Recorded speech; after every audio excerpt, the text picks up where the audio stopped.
Shooting at high noon can be one of the most trickiest times to shoot during the day.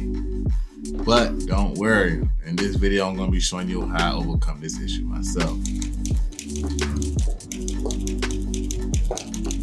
Alright. So the reason why shooting at high noon could be such a big issue with people is because it's very challenging. For instance, you can get harsh shadows on their face, which a lot of people don't like. I don't like it. They get to squinting with the sun in their face, dark shadows, just unflattering light. It just don't look good. So, I mean, some people like it, but I mean, there's other ways you can go about shooting during this time of day. And that's when flash come into play.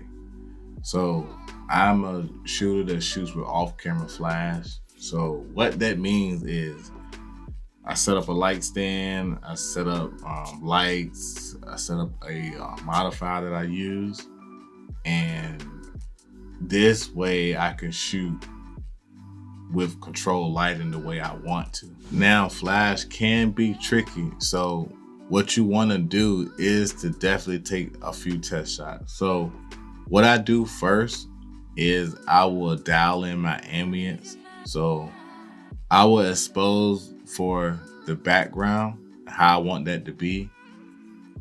And then I will turn on my flash trigger and set the power of the flash to the amount that I need for the right specific shot. So typically on a bright sunny day, I'm between the half power and a full power. So when I'm shooting on a bright sunny day, I do tend to run for the Flashpoint XPLOR 600. And the reason why I choose this light is because I can place this a little bit away from my subject a little more than say like a 400 or 200 watt strobe. So on a bright sunny day, you can get away with those lights too, but you just have to place those lights a little bit closer to your subject. So 600 watt is definitely a go-to for my setup. So my go-to modifier that I always use, it goes everywhere I go, is the 34-inch Beauty Dish, easy lock, bonus mount, just goes straight onto the light itself, so you don't have to buy no other attachments or anything like that. Double diffuse, so you have a inner diffuser and you have an outer diffuser. And the reason why I like shooting flash because I like to control how I want my shot to be. Like, I don't have to rely on the sun telling me what this has to be. That's why I don't have a problem with shooting at any time of the day anymore, because I use this technique of shooting with flash. And what you don't want to do when you're shooting with flash and using the sun as well is to not have the sun on them while you're flashing them as well, because what that's going to do is just overexpose your subject.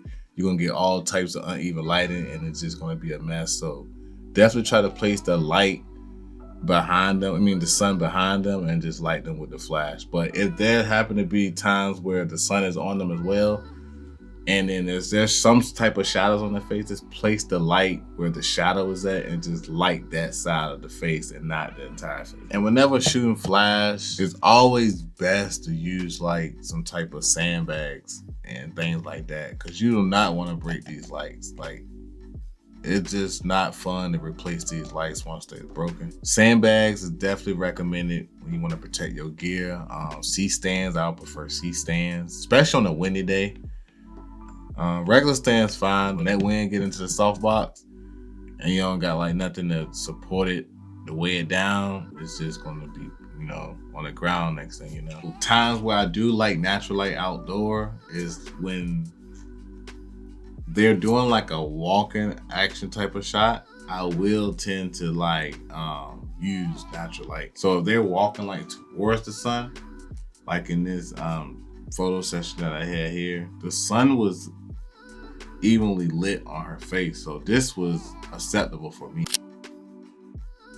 I wouldn't be able to get that type of shot with using flash because the flash will not recycle fast enough when she's walking, so I will be missing shots. In any type of shot where my subject is walking or moving, anything like that, I would prefer natural light if the light is evenly lit on my subject. And another thing that helps, like when you're shooting in a situation like this, when they're facing directly towards the sun, is to have them like tilt their head a little bit too. That also helps with more flattering light if it's harsh like that. So you're not getting too much of the shadows under the eyes. And still to this day, I still struggle with shooting natural light primarily, but I won't choose it ever. So I mean, unless it's like a overcast day, like cloudy day or anything like that, natural light is fine with me, but I'm still gonna try to shoot flash first anyway. But on an overcast day, everything is evenly